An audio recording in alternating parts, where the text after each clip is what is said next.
70대 할머니 한 분이 갑자기 의식을 잃고 119로 응급실에 실려왔습니다. 가족들은 전혀 예상하지 못했던 원인 때문이었는데요. 바로 물을 너무 많이 마셔서였습니다. 저는 내과 전문의 김입니다. 20년 넘게 환자분들을 진료하면서 이런 경우를 점점 더 자주 보게 되는데요. 이 할머니 사례는 정말 충격적이었습니다. 가족분들 말씀으로는 건강해지려고 며칠 전부터 물을 엄청나게 많이 드셨다고 하더라고요. 하루에 큰 생수병으로 두세 병. 물이 몸에 좋다니까 많이 마실수록 좋겠지 이렇게 생각하셨던 거죠.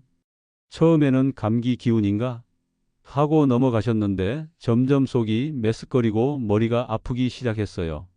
그러다가 갑자기 의식이 흐려지면서 응급실로 실려온 거였습니다.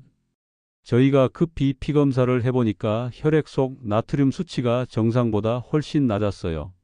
의학적으로는 전하트륨혈증이라고 하는데 쉽게 말하면 몸속 소금기가 너무 묽어진 상태였습니다. 물을 많이 마셔서 이런 일이 생길 수 있나요? 가족분들이 깜짝 놀라셨어요. 의사 선생님, 물은 많이 마실수록 좋은 거 아닌가요? 정말 많은 분들이 이렇게 생각하고 계세요. 하지만 이것이 생명을 위협할 수도 있는 위험한 생각일 수 있습니다. 왜 위험할까요? 자, 제가 의사로서 여러분께 쉽게 설명해 드릴게요. 첫 번째, 우리 몸의 염분 농도가 급격히 떨어져요. 우리 몸은 마치 바닷물 같아요. 적당한 염분 농도를 유지해야 모든 기관이 정상적으로 작동하거든요. 정상적인 혈액 속 나트륨 농도는 135에서 145 정도인데 물을 너무 많이 마시면 이게 급격히 떨어져요. 그러면 우리 몸의 세포들, 특히 뇌 세포들이 부풀어 오르기 시작합니다. 뇌는 딱딱한 두개골 안에 있어서 부을 공간이 없거든요. 그래서 뇌압이 올라가면서 위험한 증상들이 나타나는 거예요. 제가 환자분들을 진료하면서 본 증상들을 말씀드리면 초기에는 속이 메스꺼리고 구토를 해요. 머리가 지끈지끈 아프면서 어지럽고 힘이 빠져요. 더 진행되면 다리에 쥐가 나고 근육 경련이 와요. 집중력이 떨어지고 멍해지면서 방향 감각을 잃게 돼요. 정말 위험한 단계에서는 의식 수준이 떨어지고 경련 발작이 일어날 수 있어요. 심한 경우 혼수 상태에 빠지기도 해요. 아까 말씀드린 할머니도 바로 이 마지막 단계까지 갔던 거예요. 두 번째로 말씀드리고 싶은 것은 콩팥의 한계예요. 콩팥은 정말 대단한 장기입니다. 하루에 약 180리터의 혈액을 걸러내서 1.5에서 2리터 정도의 소변만 만들어내거든요. 하지만 콩팥도 처리 속도에 한계가 있어요. 최대 처리 능력이 시간당 800ml에서 1리터 정도예요. 만약 1시간에 3리터를 마신다면 콩팥이 아무리 열심히 일해도 따라갈 수가 없어요. 특히 저희 어르신 환자분들을 많이 보는데 나이가 들면서 콩팥 기능이 젊었을 때의 6, 70% 수준으로 떨어져요. 그래서 더욱 조심하셔야 합니다. 그 할머니 환자분을 어떻게 치료했는지 말씀드릴게요. 먼저 즉시 수분 섭취를 완전히 중단시켰어요. 그리고 3% 고농도 식염수를 정맥 주사로 조심스럽게 투여했습니다. 여기서 중요한 건 너무 빨리 나트륨 수치를 올리면 안 된다는 거예요. 시간당 1에서 2 정도씩만 천천히 올려야 해요. 너무 빨리 올리면 뇌에 또 다른 손상을 줄 수 있거든요.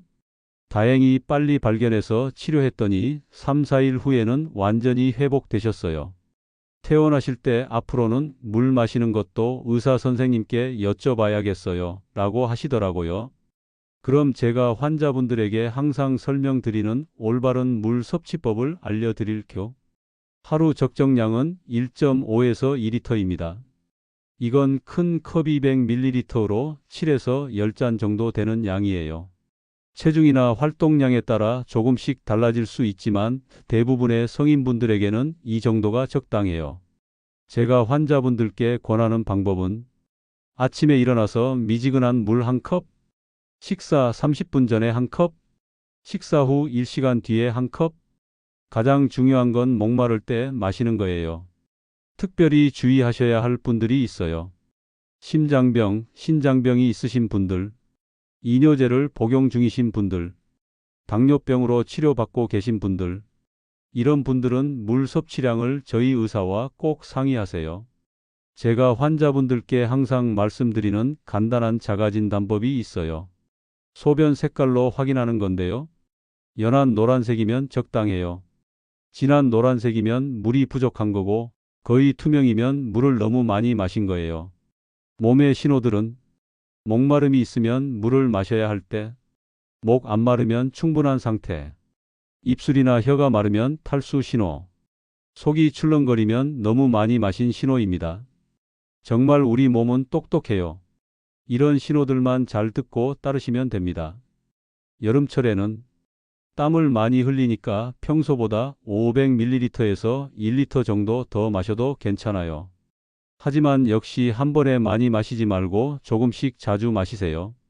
그리고 물만 마시지 말고 보리차나 이온 음료처럼 전해질이 조금 들어있는 걸 드시는 것도 좋아요. 운동 후에는 갑자기 찬물을 벌컥벌컥 마시면 안 돼요. 미지근한 물을 조금씩 천천히 마시세요. 약 복용 시에는 물 한 컵 정도면 충분해요. 약이 잘 흡수되라고 하면서 물을 과도하게 마실 필요 없어요. 만약 여러분이나 가족분이 물을 과도하게 마신 후 심한 두통과 메스꺼움, 의식이 흐려짐, 근육 경련, 극심한 어지러움, 이런 증상이 나타나면 즉시 응급실로 오세요. 빨리 치료받으면 대부분 완전히 회복됩니다. 그리고 응급실에 오실 때는 얼마나 많은 물을 언제부터 마셨는지 정확히 말씀해 주시면 진단과 치료에 큰 도움이 돼요. 제가 20년 넘게 환자분들을 진료하면서 느낀 건 건강에 대한 잘못된 상식들이 오히려 건강을 해칠 수 있다는 거예요. 물을 많이 마시면 좋다는 것도 그런 잘못된 상식 중 하나입니다. 모든 것은 적당히가 좋아요. 특히 우리 어르신분들은 젊었을 때와 몸 상태가 다르니까 더욱 조심스럽게 접근하셔야 해요. 오늘 제가 말씀드린 내용을 정리하면 물은 하루 1.5에서 2리터가 적당해요. 목마를 때 조금씩 마시세요. 한 번에 많이 마시지 마세요. 억지로 마시지 마세요. 몸의 신호를 들어주세요. 건강을 위해서 물을 마시는 건 좋은 습관이에요. 하지만 과하면 독이 될 수 있다는 것 꼭 기억해 주세요. 여러분은 하루에 물을 얼마나 드시고 계세요? 혹시 물을 많이 마셔서 불편했던 경험이 있으시면 댓글로 나눠주세요. 좋아요와 구독도 부탁드려요. 100세까지 건강하게. 감사합니다.